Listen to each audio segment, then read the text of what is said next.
Please take a seat. Joana.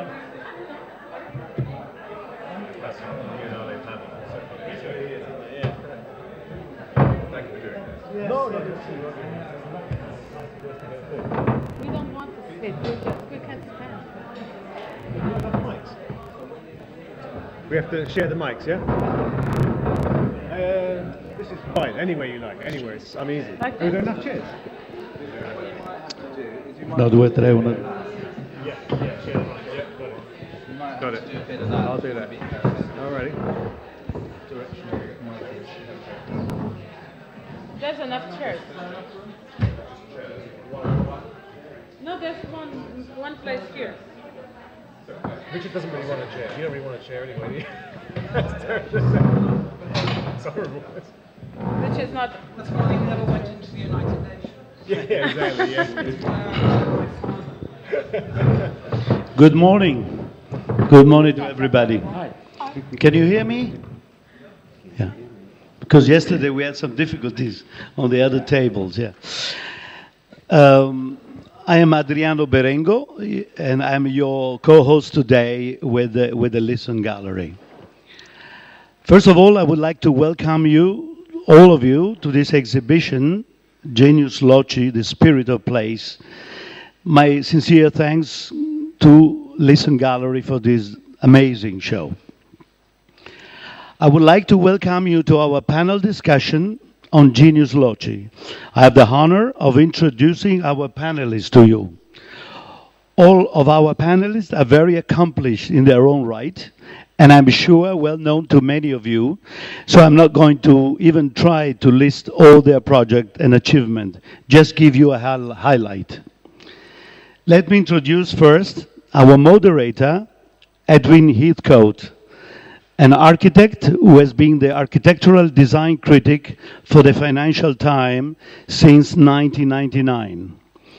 Edwin is the author of many books and articles, including his most recent book called The Meaning of Home, which I understand from his Twitter profile is very affordable. Joana Vasconcelos, who has been a frequent guest in Venice since 2005, when she exhibited her colossal chandelier in the Biennale and another in the Palazzo Grassi. Last year, she represented Portugal in the Venice Biennale of Art with a floating pavilion, a Lisbon ferry boat, dressed up in blue ceramic tiles. Joana was in glass dress in 2013, and with us at Berengo Studio, created a toy house in glass for this show. Koen Vanmechelen, a Belgian artist. Koen is a conceptual artist from Belgium, whose work The Cosmopolitan Chicken Project has been exhibited in museums and galleries around the globe, including Listen Gallery in 2001, if I'm not mistaken, 2000 to 2001, and whose work in here is in Genius Loci in glass is The Captivity, Eggs in Cages. When we first talked about this panel, I was going to tell you about Koen's journey from glass to art and from art to architecture. But Koen is here, and I will let him speak for himself. Richard Wentworth has played a leading role in new British sculpture since the end of the 70s.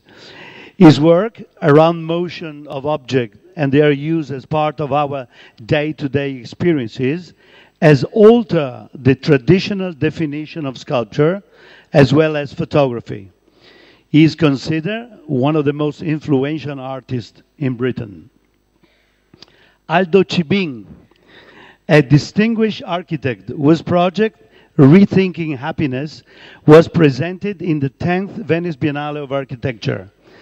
Aldo Cibic's studio is composed of architects, designers, and known internationally for its project, as he described them, of a different nature. In Milano, he presented iron and hemp houses, architecture of eco-sustainable materials. Andy Groarke, I hope I pronounced it well. He's a director of Carmody Groarke, an award-winning London-based architectural studio with a strong reputation for a diverse range of cultural projects in the public realm, including the permanent memorial to the 7th July bombing in Hyde Park. In 2013, the firm received an award from the Royal Institute of British Architects for the firm's filling station project, a temporary piece of architecture. Greg Hilty, the curatorial director of Listen Gallery. Greg is the curator of Genius Loci, and his talent is evident from this exhibition. Greg has been with Listen since 2008 and has curated a significant number of international exhibitions with all the major artists in the gallery. We are looking forward to a lively discussion on the Genius Loci. Thank you to each of our panelists, and later I invite you to stay for lunch.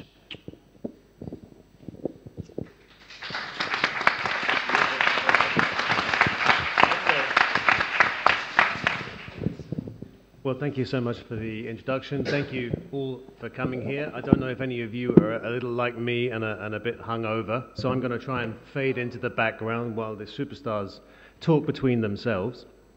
But what a lovely place to be doing a talk on Genius Loci.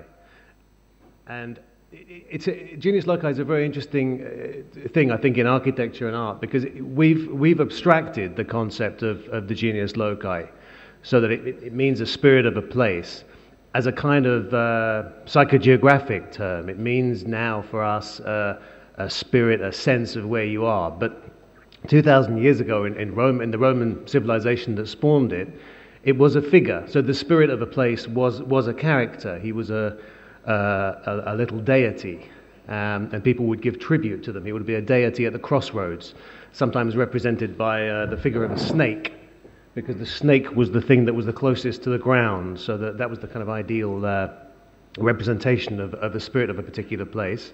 Or occasionally a cornucopia, because it was a kind of the people would pile little offerings up to the spirit of the place, usually at a crossroads. And because it was at the crossroads, there's a kind of satanic influence to it as well. So it's a wonderful thing. It's a thing that can bring you benefits, but it's also something that's a little nerve-wracking, maybe like the Robert Johnson blues legend. That you have a choice of places to go from the crossroads. You can go the wrong way or the right way. I think I'll stop now, but I will ask a little about where we are. We came past the Ai Weiwei installation, and it's that to me is a brilliantly executed a piece of Genius Loci, because this is the one city in the world where you can't cycle. there's a kind of correspondence, I think, between the kind of complex structure of the Academia Bridge by the military engineers, not architects but engineers, and the structure of the bicycles. And yet, I know this is something that's been in Kassel and it has been in bigger versions elsewhere. So in a way, a lot of these objects that we see around us are international, kind of global art objects, somehow made to fit a space, adapted to fit a space. So if I start with you, Greg, and just ask a little about how did you come about this exhibition? Why Genius Loci? Well, we were invited by Adriano, by Patrizia, who had worked with a number of our artists, with Shirazeh Hushiari particularly, on a work that was shown in this space in their glass dress exhibition last year. They do exhibitions regularly here, and they asked, through this conversation that we had, if we would like to do a show. Listen Gallery likes to do projects as part of representing over 40 artists. We like to do projects that extend the context of their art in illuminating ways. And they asked if we do something for the time of the Architecture Biennale. Last year we presented two exhibitions, one of Shirazeh's work, one of Ai Weiwei, there's the images there, in Zueka projects and a church and in the Arsenale. And so we're very up for doing that, but we had to really question the point of doing something in the Architecture Biennale. And having questioned it, we decided that we should, precisely because many of our artists, most I think, obviously draw the content of their work from the public realm, and many of them put it back, and many of them, more than just working in the public realm, a number of our artists at different generations, since Nicholas founded the gallery in the late 60s, have helped define the public realm and art's engagement with architecture. Lawrence Weiner, Daniel Buren, Dan Graham, these were key people at taking art kind of out of the hallowed precinct of the museum and into public space. The British sculptors. Richard has had this fascinating dialogue using a kind of play between image and object of engaging with both professional and, let's say, amateur ways of articulating the public realm for many years. Anish Kapoor, similarly. So, and then to a later generation of people who are represented here, you mentioned Ai Weiwei, also Santiago Sierra, who maybe take a more overtly political engagement. So one thing I just want to pick up on what you said, you talk about the Genius Loci, and I'm going to call it that because, as we know, the Romans were British, so we can use the English pronunciation. The idea of the Genius Loci being a thing or an object or a figure, and for us to do an exhibition here, it seemed what we could bring was objects, artworks, and so there are sculptures, there are Richard Deacon's ceramic works, but we've also tried to show the way that individual vision and that individual object can translate into the public realm. So that's the premise of this show that maybe makes it different from other projects in the Architecture Biennale. Okay. Just before we sat down, Joana was telling me about a project for the last Art Biennale last year, which was apparently extraordinarily, I was amazed to learn from her, that it was the first moving floating pavilion that had been done for any Biennale in Venice, and it was a boat that you'd brought over. Now, there's a specific situation in this city, isn't there, where you have a Genius Loci, which is to do with movement across the water. I wonder if you could tell us maybe a little about that project. Well, I think when I was thinking about this show, that my project last year was exactly the theme of this show, because when I came to Venice and I talked to the Biennale people, and when I was invited by the Portuguese government, I had two problems: no money and no pavilion. So these two problems, I had to solve them, and I thought, well, I might as well look into Lisbon city and see what characterizes my city, which is the river, and very similar to Venice, which the water controls the city. So I said, well, I might as well do something that connects both cities, and I will bring a boat, a very poor boat that was being, torn apart and be sold in bits. And I said, well, I might as well bring this boat that characterizes the city of Lisbon and bring it to Venice. So I came to Venice and I asked the Biennale people, I said, well, how many projects of boats you guys have been having all over the years? And they said, well, a few of them. Well, the Mexicans never arrived because they sink next to the Laguna.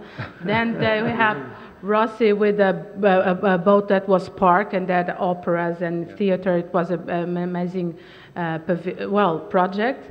And suddenly they said, well, but nobody ever moved the boat in Venice. And I said, how? come on, guys, there was somebody else. And I said, well, no.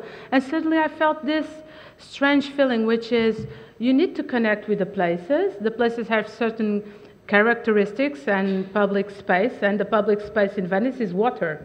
So it was very strange for me that nobody would connect with the water of Venice and with the local life of Venice, which everything happens in the Laguna, in the Grand Canal, like this palace. And so it was very funny because the Biennale people took me to all these meetings and made it happen because it was so strange.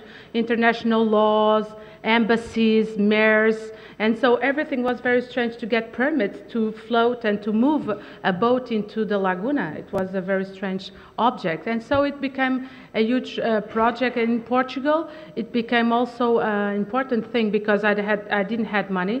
So I went to the TV and I made some interviews saying, if the Portuguese want me to go to Venice, you might as well help me. So everybody called me and sending me money, people sending me money and calling me and said, we're going to help you, you're going to get to Venice. So it became like a project of Portuguese rising up and standing for their artists. So it was amazing because the city of Lisbon and the mayor of Lisbon came, and in a way he was very proud that the two cities would connect within an artwork. So I think it pretty much goes into the idea of this show. I think that's something very interesting you raised, the idea of the public involvement in the art project, because it can, we all know that although we're in this world, contemporary art can be obscure.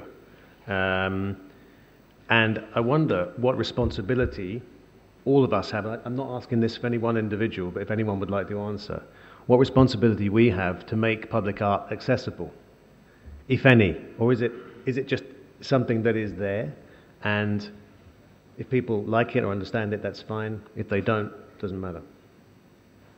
Who's going to go for that? Aldo, what do you think? Repeat me the last part. Is there a responsibility when we make public art, which is different to when we make art for the gallery, where people go to a gallery with certain expectations? If we make it for the city square, the city street, is there a responsibility to provoke, to make it easy to understand, or not at all? I think we were discussing before about who is the public. Yeah.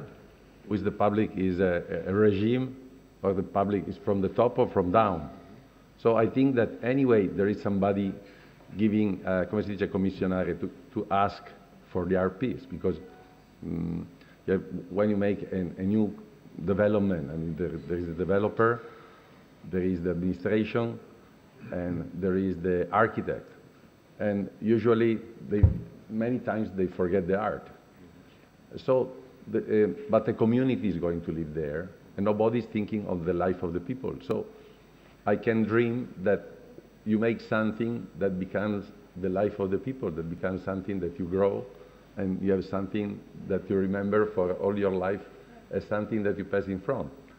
We are involved in a strange project for the Expo Milano, that they do an eatery, a restaurant for the poor people in a place outside Milano. Okay. That the main thing of this place is the station of the train, and the train passing all the time. And that's the monument of the place, is the train. All the life is the train passing. They die, they suffer, they enjoy, and the train's passing. It never stops. Well, the priest, there was a nice movie by the priest of this place, that you understand how something like the train passing is a symbolic element making a community. So the concern is the community, because you hope that this community, I can imagine that in a regime they are oppressed. With Mussolini monument, you are oppressed by something, and you spend your life oppressed by something that you had always maybe become nice to you, but was something that was born as something oppressive. So it's very interesting from the kind of involvement that can be casual. So the question you have done, in my opinion, is not if it's right or wrong, is what you made that is something that is a present for a community for decades, for a community growing, changing, modifying, that you have always a nice memory. And when you're old, or when you're young, you have this perception, because you need the artistic element as something as something enriching or anyway giving something to your life. I'm just going to turn that to you, Andy, for a moment, because there's a particular job which was mentioned in the intro, the memorial to the bombing victims in London, which has obviously an extra level of responsibility through the charged nature of the work. It has to commemorate, but it also needs to be something that has a kind of beauty to it, because it's an artwork as well as a memorial. Are there? How did you cope with those kind of conflicting demands and the symbolism and a lot of things actually which maybe artists can ignore because they're much freer than when you're dealing with relatives of the dead? Speaking as one of the architecture delegates on the panel, I'm going to give it an architectural slant rather than an artist slant. And the reason I say that is that that particular project that we're incredibly proud to have worked on was the result of a open ideas competition. And we found out once we'd been selected that we were the only one architect of against 8 other artists who presented ideas for the permanent memorial to the 7th of July bombings. And our approach for that particular project was to say we think it would be impertinent to propose an idea on behalf of a group of people who were dealing with a very confused bereavement.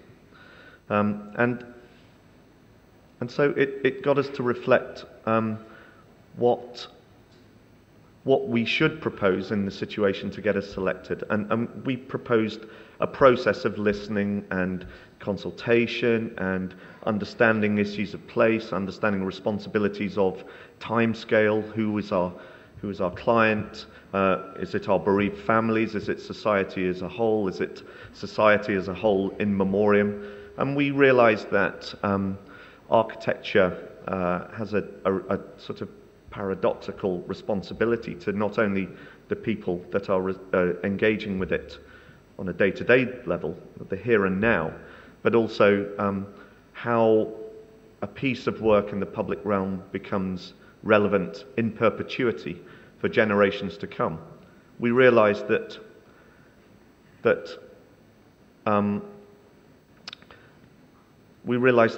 the architecture must engage with not only its place but also its purpose and its constituency, and that's an evolving thing. And we think that good architecture is about a negotiation between people and place, and so the sense of place is incredibly critical. And it got us to reflect, even though the language of the memorial is derived through a kind of almost language of abstract art. It's 52 pillars. And indeed, towards the end of the process, we consulted with an artist on the meaning and its making. We consulted with sculptor Antony Gormley. And it fundamentally made us realize the differences between perhaps the architect's contract with their work and perhaps the artist's contract with their work. And at the risk of an incredibly gross generalization, and I don't mean that all artists or architects work in this way, but we kind of came to a realization that often an artist has a contract with their work and their self. They dream up an idea, they make it, and they put it out there for critique or to sell or to and we as architects like to do we dream of doing the same, but we realize that our commission goes beyond not only our immediate client, it goes beyond this time and this place, and so we have to project kind of different issues that are more than just physical. They're societal, they're cultural, and they deal with ambiguities about time and place, which for architects we find really interesting in terms of Genius Loci. Well, I agree with what you're saying, but I do not agree in something. I think great artists, when they do their project, they do not think for public spaces. They do not think only for themselves or their own purpose. And for me, I have an experience, but I might as well share with you. When I was invited to Versailles, to make a show in Versailles, I had these two monsters behind me, Jeff Koons and Murakami, that preceded me. And they did this show, and they told me, you know, you're the first woman, and, you know, you had these guys before you, so you might as well take care. And the first thing they present to me was the numbers, how many visitors they had in Versailles during that period. I said, well, I'm not, you know, I don't care about the numbers. I must care about doing the nicest show that I can. So I worked for a year, and then I did my show, and then everybody was happy. Everything went well. And later on, the director changed, and they called me. They said, you know, you had more visitants than Tutankhamun. And I said, what? When was that show? And in the 70s. So I had 1,600,000 people in Versailles. And my colleagues had like 900,000 and 850,000 people. And so they said, how the hell did you double the numbers? And I said, I don't know how the hell I did. I just did my job, you know. So in a way, and the numbers were stronger. In a way, the numbers were so strong in the beginning. I never thought of them, but it was very important for a touristic building and a very specific building of the world, which is Versailles. The numbers were stronger than the aspect of being an artist, or suddenly the numbers became like a weight that I had to carry, but I didn't thought of it. But then people start asking me, how in the hell you did it? And I've been thinking about it. And you know what I think today is that I integrate the space the best that I could. I didn't impose. I integrate the space. I didn't impose my work. And being European makes a hell of a difference, because I know the culture, I know the aesthetics of the palace, and so in a way I chose better the pieces. So they just went into the architectural space in a more integrated way. I don't know how to say this in another way. So I think that made a difference. Okay. Sorry, I'm so sorry. Richard's sitting on the edge here because he feels this is a bit like the McCarthy witch hunts with us lined up here. So I ought to get him in. Absolutely. I'm only sitting on the edge because my back hurts. I just wanted to ask Andy something, because none of us put Versailles there, and most of us know how Versailles got there. But when you were asked to make this memorial in London, could you influence where it was? So the specific site, and I think you should tell the audience where it is, because that's really what we're talking. I think its awareness is a huge part of its whatness. Well, first of all, the 4 bombs, terrorist bombs in London, went off in 4 separate locations. Many of you may know that. It was decided that the site of the memorial, which was Hyde Park, one of the biggest public spaces in central London, was an important location for that memorial because it was distinct and separate from any of the sensitivities of the other 4 locations. I think it's true to say that a public space makes you confront a piece, architecture or art, in a very particular way. And to an extent, when you're in public space, and the signs and symbols of certain parts of public space, whether they be kind of park benches or park paths or fences or what have you, there's a certain state of preparedness about what you're perhaps going to receive as an experience, artistic or not. And so to an extent, we were kind of blessed with a site or an area to study and eventually knit in a hopefully a meaningful way how this grafts itself into the park. It sits at the only path of several hundred paths in the park that was severed when the Hyde Park Park Lane construction demolished actually Cromwell's earthwork wall of several hundred years earlier, and so we were kind of trying to graft a certain meaningful placement of this piece back in. I think it's also fair to say that even though a work such as that, we were blessed with having a place where people were in a state of preparedness.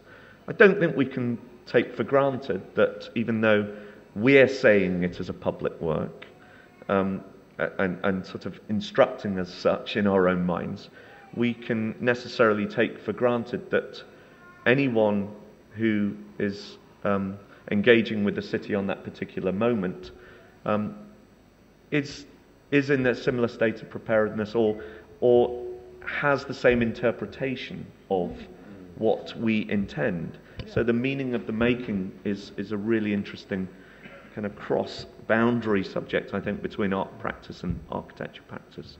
One of the most interesting juxtapositions, or I know it's not an accident because we talked about this at the time, but one of the bombs in London went off on the top deck of a double-decker bus. And one of the things, it seems to me, that animates the memorial most movingly is that you see the buses through it. You look through the pylons, or I can't remember what you call the verticals, yeah. and there is the little glimpse of red moving through it. It's a kind of incredibly poignant thing, and in a way it's not exactly an accidental, but it's how the background is integrated into the art. Yeah. Architecture. It's an element of intention and fortuitousness that luckily is part of how things happen. And I think I just come back to this question of responsibility. Happily, through the examples that people are giving, I think we're getting a sense that there's no right or wrong answer to your question, which is a perfectly reasonable question. It comes up often, and we had a panel last week, and it kind of sidetracks things because the point is that it's layered, thank God, and it's complicated. And obviously, as individuals, we have a responsibility to communicate meaningfully with each other if we want to. As citizens, we have equal responsibilities. If you're working in a public project, then you have different responsibilities and there are different methods of realizing it. And maybe, as Andy says, there are functional responsibilities. An architect has a certain kind of contract and an artist has another. But just one quick kind of equation I think is important to put to this, because I think there is no recipe really or right or wrong answer. Anish Kapoor, who's very well known for his work in the public realm, made a work in our last gallery show, which was called Anxious, and he's very interested in spiritual places like Uluru, and did some research and recognized that there was a sonic frequency that characterized these places. There was a sound. If you took a kind of sound meter, you would find that was common to both haunted and spiritually powerful places. And what he tried to do in the gallery was to bring the sonic frequency in and create the haunted or anxious feeling. So it was a kind of fiction, but he was trying to achieve something. So I think the point, so from that experimental, immaterial interest of his, I think there's a line you can draw to the work here, door, which is an object, but he calls it a non-object, and especially seen here, it's a kind of totem and an icon, but it also sucks in the space, and it's much more about experience than about objectness. And then if you translate that to Cloudgate, his probably most famous public sculpture, if you go from a very personal experiment and process and view into the public realm, I think that's maybe an interesting equation to look at. He didn't approach Cloudgate thinking, I've got to make the people of Chicago happy. I mean, that was part of his brief, but or that I've got to make an iconic object. He was taking an artistic passion and a vision and putting it on a public stage. No, forgive me, I'll come back to you in a minute, but I just want to carry on with this for a minute, because Anish Kapoor is an interest of mine, because I don't like his art at all, but he is a good public artist. So the Cloudgate is indisputably an extremely popular thing because people like nothing better than seeing themselves reflected. That's kind of the vanity of contemporary society. But it is quite interesting how we didn't just put a mirror up. No, he didn't. No, he didn't. But there is a very different aspect to a public project. You have to appeal to a different sensibility. It's a very different sensibility. Now I'm not going to go on about it. It's not me who's talking. Koen, now this is the cosmopolitan chicken we're going to talk about here, which is, I suggested at the beginning is the exact opposite of what we're talking about. It's a generic universal chicken that you're breeding. Which is, utterly against it. Seems to me the theme of what we're talking about. But explain what you told me earlier, which is why it's not. It's actually very much about the place. Yes. So cosmopolitan chicken is not actually the opposite of what we are discussing, because we are discussing engagement. If you breed a living object as a piece of art, you have a big engagement. That's one. So you need a place. And then we come to the second step, because I think that places has to seduce you. And then I'm coming back to the snake, When I go somewhere, I'm always searching for the snake, Yeah. So I was, when I came here in Venice, for example, it's in the 80s, I think. So I was seduced. I was seduced by the island, paradisically. So the temptation was there, There was like this glass factory, and I was trying to make a universe, a transparent one, And so inside there was already life, and from that life it starts to grow in a project which is this Cosmopolitan Chicken project, where I'm selecting these animals from all over the world. And I discover, that they reflect a culture. So my work today in this crossbreeding is telling about bio and cultural diversity. So it is cosmopolitan. And I see that every place where I'm coming now, so I'm going to make a studio which called La Biomista, and it was a formal zoo in Belgium. So the zoo is completely disappeared, but the spirit of the place is still there, And so there is an old villa where I will bring foundations together, where we bring art and science together, where we are dealing with life genetically, because today I think the very important thing is that more and more we become transparent. So we come from outside, we go into inside. And I think that's a very important thing, because we are building life.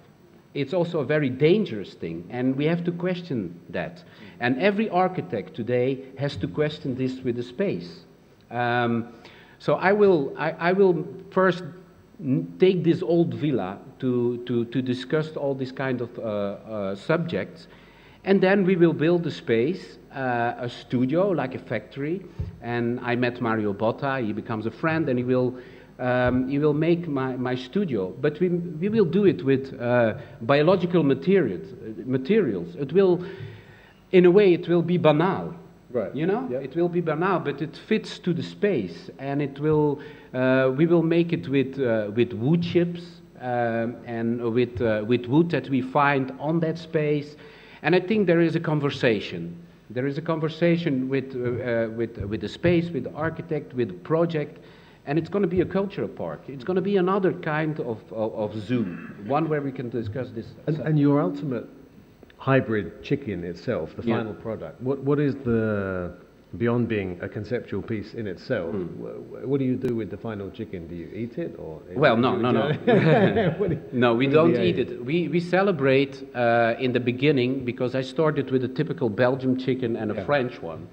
And so we celebrate in the Flemish, Belgian and French, or Walloon? Well, there is let's say there is the junction already. I didn't want to step in this kind of discussion. I know that we have this. Okay. But we celebrate the race. That this is like the end of the race, and so is the celebration of the hybridity. Yeah, and I think that's an important step, and this is actually what we did in the Listen Gallery in 2000. So we did a mix there, and then we went a step further, like with that result we mixed the English one. Yeah. And this is how we become cosmopolitan. And I believe in a cosmopolitan renaissance in a way. The Euro chicken, actually. Yeah. Well, Euro, I mean, it's a world. Yeah. It's what you... I'm sure you know that the original chicken had a Malaysian passport. It's true. Yeah, The it's true. chicken It's true. It's a true. jungle bird. Yeah, yeah. Well, I know 500 years of people like you working on it. I know this very well because I do expeditions to the Himalaya to see where it lives. Really? And what is an important thing about it is that it lives on the border between civilization and jungle. And it's exactly the position of an artist, I think. He has to walk on the line between jungle and civilization. And that's where you comment the world. I mean, it's really important to make comments and not critics, because otherwise there is no space for evolution. And that's where you catch the engagement, you know? And I mean, the position of this is a very important question. The question is, did this animal come to us, or did we come to the animal? And this question, the whole domestication thing. And then we go on a very spiritual level. And because, you know, what is our position? Can we do with nature what we are doing? Can we use it? Where is the point that we start to abuse, you know? And all these kind of questions are very important, I think. And also in architecture today, you know, about spaces. So you have to feel the space. You have to know what you do. Every aggressive act is wrong, I think, today. You take aggression, and in aggression, you know, you ruin spaces. In a way, Richard, to come to you a little late, forgive me, 40 minutes into the talk, your work is also about this kind of mongrelization. So you have you have a lovely little show here, which I believe you've been working hard on for a week, photographing hard-ish on for a week, photographing little details. And a lot of them are just, you know, delightful building details, but a lot of them are exactly these kind of hybridizations. They're adaptations. People, they celebrate a kind of ingenuity in living in the city, don't they? In a way, they are public art themselves. So you're identifying them as public art, but the people are the artists. I think this is the chicken's a good theme. I think because it's adapt or die, and the world is incredibly formalized, and that formalization comes a bit from politics, a bit from technology, a bit from architecture. There's a right side of the road to drive on, but when there's nobody on the other side, you can try the other side, see what happens. So we don't really live by rules. And in fact, there are important moments when you should change to the other side of the road. And when you're confronted by a kind of Nuremberg trial arrangement of microphones, somebody might want to sit at the edge. But that destroys the sense that we're in court, which is not my intention. But, you know, we arrived here, you can't see this, but we arrived here and there was a very nice, gracious row of tidy bottles and clean, we call them glasses, but they're actually plastics. And it's chaos. Some people have drunk a little, some people have drunk a lot. No one has spilt anything yet. There's electrics down the back. I'm waiting for it. So the world is very contingent, and I can't do better than say that I enjoy its contingency. In a way, your display on the timber walls there, the rough kind of scaffold holding timber walls, fits in quite nicely with Rem Koolhaas's theme of architecture, not architects, which I think he means not architects. I asked him what he was doing, and he gave me a drawing, and I just copied it. Fantastic. But it is true, and it's one of the fascinating things looking at your project, that you know, there are images from all over the world, from Istanbul, from Afghanistan, from Caledonian Road in London, and you can't always tell which is which is great. It's the sort of the specific and the generic is part of your theme, and I guess that is where it relates to the theme of the Biennale. Yeah, yeah, no, absolutely. Have you all been around the Architecture Biennale? No. No time. I won't ask any more Tell us questions. about it. Can you bring it here? One thing about it that having looked yesterday, and I wonder if you'd comment or others, is the central pavilion with objects. One of the reasons why it seems to work as a show is that it's objects. Yeah. And it's representing architecture is tricky because you're either in a building or you're representing it through drawings or diagrams or film or performance, and it's always a bit unsatisfactory. But having the objects on the one hand makes it a great show, but is it a good way of representing architecture? What do you think of that?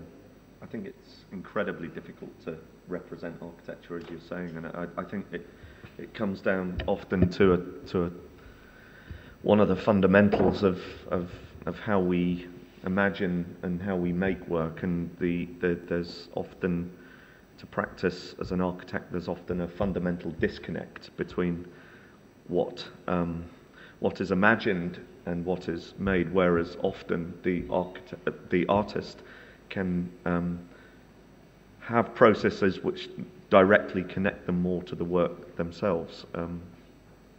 So this quality of craft and making is a frustrating distance from architecture and architect's process. Also, the scale at which we're having to imagine our operative strategies and think at not only constructive scales but spatial scales and urban scales, and you can never be fully connected, hope to be fully connected to the process of physically making urban scale things.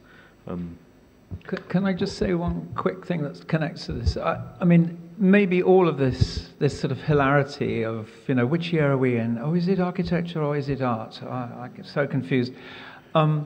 It's just because since the 19th century and the ridiculous professionalization of everything, you're this kind of lawyer, you're that kind of dentist, you're this kind of surgeon, you're that kind of farmer, the chicken's fate, if you like. We've forgotten that people are extraordinarily capable and inventive, and they don't have to have the word artist or architect written in their passport. So a lot of the anxiety that you can feel in here and around the discussion is because of this slightly odd idea that I think she's one of those, and I think he might be one of them, and he's got funny spectacles, so he's probably a curator. This is not, it's really not helpful, and it ultimately, I suppose, I would put in a plea for the word university is a lovely word, it's uni and versity, and it's not dice and slice, and a lot of what we're talking about is this. We'll have to get the architect in. What I think is very interesting about this year's the Fundamentals Pavilion is that Koolhaas is suggesting that the architect has become enfeebled, has become powerless. And in fact, he lives in a world of components, of a world of objects. And actually, the architect is almost an irrelevance. Anyone could assemble, any contractor could assemble from these components a perfectly decent building. And it's a kind of cry, it seems to me, a cry of powerlessness. Koolhaas has power because of who he is, and there are 5 or 6 of his contemporaries who have this power. But it seems to me a kind of an existential crisis in architecture. I mean, I'm not saying it's a show of crisis. I'm not saying it's a bad show. I think it's a wonderful show, but it does reveal a kind of insecurity, I think, in the power of design. Maybe it's taking something to an extreme point, just so you can pull back. Aldo was talking yesterday about some of your work being not about objects or things like that at all, but more about a social process of engaging with people and communities and economies. Yes, because in a way, you say that the architects are not important. It's just speaking about architecture, the architectural elements. So, just to take that, in a way, one track on that sense is that I say I don't care. So it's that I don't care about architecture. I care about the life of the people. I care about the life of the community. It happens in a suburb. It happens in a new community in the middle of nowhere, of the nature, or wherever. So the problem is symbolic of how you establish a place where you live, how you re-establish a place where you live, and what are your needs, which are architecture. Of course, I'm not a great architect, maybe, so I can call a good architect, but my concern is how is the seed that you're going to try to put together with other people, with the economic actor, with the people living there, but on which you create the sense of community. I mean, that is more interesting, the problem of how we recreate a place where we want to live than to identify this with a work of architecture. Myself, I don't care about the work of architecture in that sense, because on the other side, you want to live in this moment, in this world, and to see in relation to what are the possibility, which is the best possibility. And it's not this exhibition that is helping me to understand what is a path to get a good possibility of life. I mean, good possibility is how the young people live, what your kids can play. But art does the same. Excuse me? Public art has the same concerns as you guys have. So in a way, we're all doing this. Not all the guys. No, but public art has exactly the same concerns. The community, who's going to see it, that it goes well into the space. So in a way, we're pretty much the same, and we're working for the same purpose. So from different angles, but it all goes to the same idea. But what I critique is that architecture is not working in that sense, because when you were saying, if you are doing a piece of art, which is a piece, I mean, there was a long discussion with my master, when I was younger, with Sotsas and Memphis. Memphis is design or was not design, you know? And I was very young, and I was discussing, saying, it's not design, it's art. And he was getting mad, because I was saying that Memphis was art. And Memphis was art, was not design, because if you were putting a book in the shelf, was not nice to see the book on the shelf, because the piece of furniture was nicer without the book. So, if you are talking of art, you know that what you are doing. But if you make a piece of architecture as a piece of art, and not, let's say, not to make names, Zaha did in Istanbul. I don't know who there is here a Turkish architect who knows what I say. Or in Milano. Nobody wants to go to live in a place like that. So I mean, Colas say, okay, let's start from scratch, but he's still talking about objects. He's still talking about stuff that you put together. He's not talking about what you need. Could you tell me, that we don't have this word, can you tell me what disegno means? It's got a little d. I never thought about it. Tell me. You tell me. No, I don't know. I'm not, and I am a self-taught. I didn't study. So, it's not a profession, it's a word. Today, then I got if somebody knows, we ask to the public, somebody more. Who can describe disegno? Anyone? No hands up? Disegno means to draw. No, the D of segno, disegno.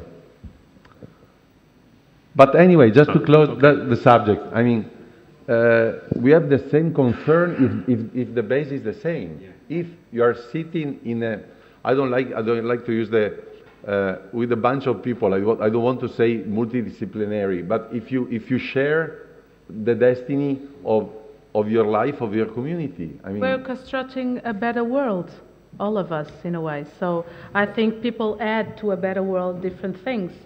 Yes. From different angles, and frontiers are no longer very important. That's what I think we were talking here. Designs become artists, artists try to do architecture, architectures try to be artists. So in a way, at this moment, I feel that, the professions and the frontiers are blurred, and in a way it doesn't count anymore. What it counts is the quality of the works and what they add to a new world and what they add to the future. That's what it counts. It's not if you're this or that. But what I also think is that, for us, we have something which is clear. If we make an art piece, we're dealing with construction and deconstruction. And if they present architecture, it's always about construction. And that's what you're saying as well, that it's like, you know, they present objects, you know? And then you look to the object and then you think it's about construction. But in art, you know, you have those two sides. And I think it would be very interesting if you make an architecture biennial where you also talk about deconstruction, you know? Actually, someone... Sorry. In my opinion. On this issue, I mean, you can imagine that a future life anyway is not related to such a fixed architecture, because also now that you show barracks or you show, there are other ways of living. You know that my biggest concern for the project we are doing is why architecture and architecture to build is so expensive, and what's the difference between a total inexpensive place in Africa. Yesterday I was walking by chance and there was an exhibition of architects building in Africa. So you see what they do. So what is the difference? Why here has to be so expensive and so fixed? Perhaps and the mayor of Venice could tell you. But it's a problem, you know, it's a problem it's a cultural problem of the value of the building. Yeah. When you take away the foundry, come si dice, il fondo, of the value of the building, you change the parameters, and that parameters you can change. You can live. I can live in a barrack. I don't need to live in a super insulated, one of those things that you make a fart in September and you keep it till May because you are super insulated. You can open a window because it's very bad. They tell you.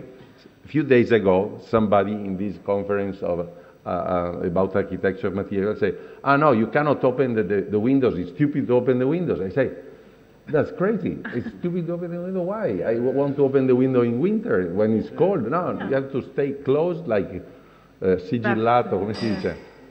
Doesn't make sense. So there is so much potential. There is so much things happening. You have to decide what your life has to be. You have to dream your life. It's another parameter. It's not stuff. Yeah. Okay. Well, I'm very fond of the idea of us working on the edge of the jungle and civilization. I think it's a lovely phrase. I'm keeping that. But I've asked my questions. I've asked dozens of questions. I wonder if anyone else would like to get the mic and ask us anything, and maybe we can make it more informal. I'm not in the middle. Hi, I've got a question related to what you started, Edwin, by talking about the ancient sense of spirit of place. But it seems to me there's been, two of you talked about it. You in connection with Anish Kapoor, and you talked about the Himalayas. But for a discussion about spirit of place, it seems there's a great lack of talk about spirituality or something other, or belief, that I think is inspired and makes great buildings of the past resonate. But I find it kind of a lack in your conversation that's really hasn't been, I mean, you've talked about practical things, community, reflection, but not about some other spirituality, which is how you started. Maybe that's one for you with the memorial. Sorry to keep bringing the memorial up. I know it's not the only thing you've done, but it is one of the points at which it has to be a secular thing, but at the same time there has to be an element of, you call it spirituality, and I think that's probably a fair idea. There was a lot of news recently about the 9/11 museum, where you can buy 9/11 cheese boards and 9/11 T-shirts, and how you make a paying public attraction dignified. You have some kind of sense of sacrality. They have a morgue of remains down there. How you square this kind of public art, come sacrality, come function of memory.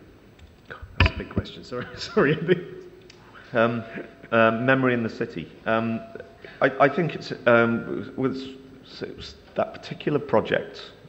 We've done a number of memorials now, and their only responsibility is to kind of stop people forgetting, in one sense, and to an extent, they're one of the few buildings in our building types, architectural types, that should truly attract attention to themselves. To draw people in, to somehow curate an interpretive experience, whether that be figurative or abstract or language of art architecture. That's a totally separate topic for a debate. But the idea to which spirituality or contemplation has a place in the respective artists or architects' work on the panel, I think that's almost a prerequisite of a sensitivity for a good artist or architect, and let's kind of blur those boundaries again. But to make sense of that time and place, and to not. I mean, I think one of the interesting things about some of the work that has been flashing up on the slides is it could be argued that many of some of the pieces almost pre-curate an expectant experience of the work itself, and for us, what's interesting is that negotiation between the individual and the piece, whether it's art or architecture, and where kind of great public space and great public art, you can feel a sense of connection, and you can feel a sense of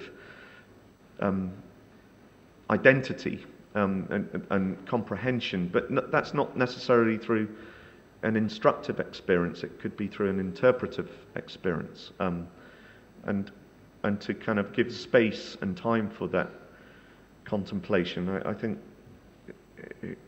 it's a very kind of personal and ambiguous experience, what spirituality and contemplation is. And I'd look at it in a maybe expanded way in the work in the show, and generally when we talk about public art, there's a sense of place, kind of obviously, that's a given. There's usually a sense of material reality, and I think in most of it there's something beyond both place and material reality. There's, whether it's spirit, whether it's consciousness, whether it's a critical consciousness, spirituality is not excluded, but it's not necessarily at the front of every artist's mind or practice or beliefs, some more than others. Shirazé Hushiari, whose work is shown here and who's done many works in public, has specifically drawn, it's not religious work, but it draws on religious art from both the world of Islam and of Christianity, from the Renaissance, and there's an element of meditative practice that is part of the practice. So I guess her work is maybe more spiritual because that's the way she thinks and the references that she brings to the work. But I suppose if you take a wider view, there is a kind of active consciousness behind all of the work. Yeah, I think I can hear us getting defensive, and frankly, I can't imagine why 6 men and a woman would make a very good job about talking about spirituality in an hour and a quarter. But to be a bit specific and to be a little bit snaky, there's a space upstairs which you can see in very well. There are quite a lot of spaces that you can see into upstairs, which you can't enter. And I would just suggest that that's quite an interesting place, since none of us go to church anymore. We don't, I expect we read 2.5 kinds of newspaper. This is a very coded group of people. There is something that humans do all the time, which is that they sense and see places which they are incapable of entering with their bodies. And that, in childhood, that's called wonder. But I wouldn't want to sit on a panel and talk about wonder. It's embarrassing. But I'm happy to do it at lunch. Yes. More question, sorry. I'm going to cut you off as well because I'm in charge of the time and I want everyone to have lunch and see a bit more of Venice as well. But I think I've figured out why we have an Architecture Biennale and an Art Biennale. It's because the artists and the architects don't get along. And there's too many egos. I'm not suggesting on the panel, not for 1 minute, but can artists and architects ever truly collaborate on something with both their names on it, or does it just have to have the one name?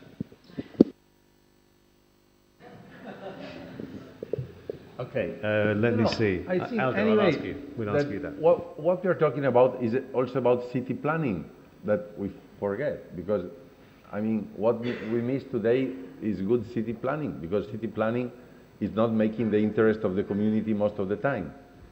So it's city planning that should say we have art, we have architecture, we have common places, because that's the first draft of the dynamic of a place.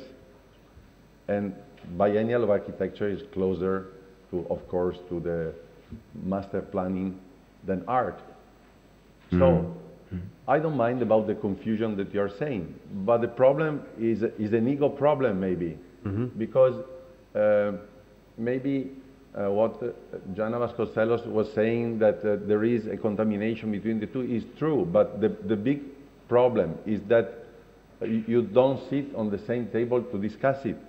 So I think that what is missing is to have the modest, to be, or I don't know if to say humble, or to be available to sit around the table to discuss issues, like, but where you need at the same table the municipality, you need the developer, you need the planner, you need the architect, while all these things, most of the time they happen, there is somebody making a planning which is a pain in the neck, and then the architect becomes with his ego and has to make something that you leave or you can't leave, and then somebody else comes. Please, John.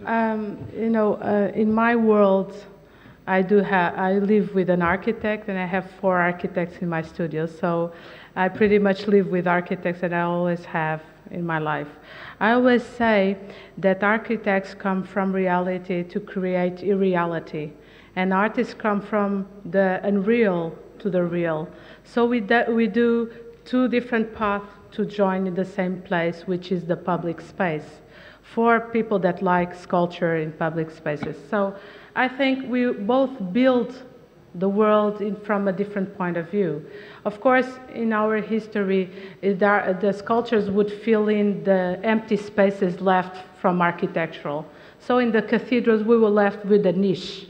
But today it's different.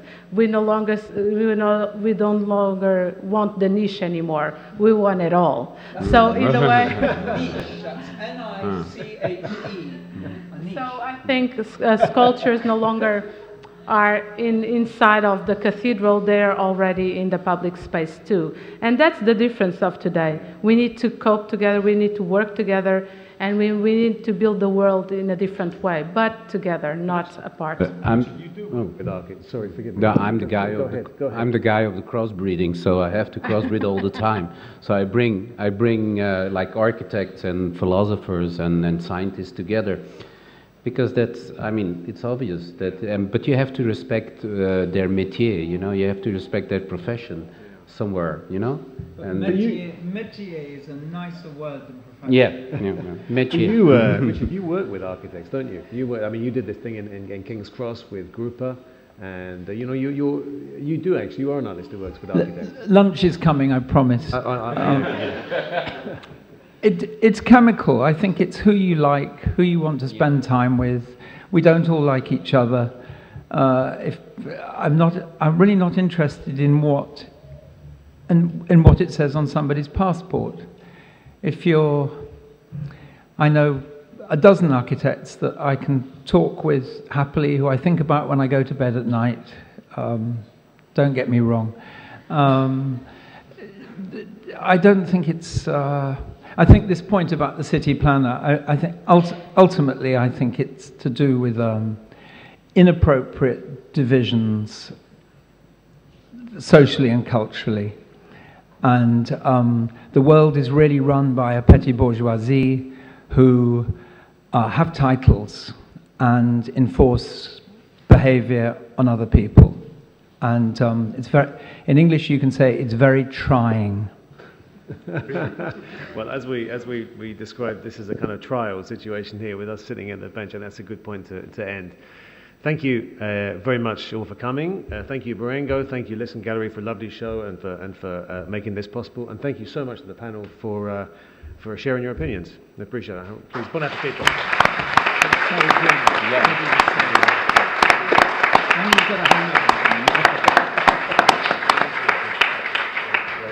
Thank you.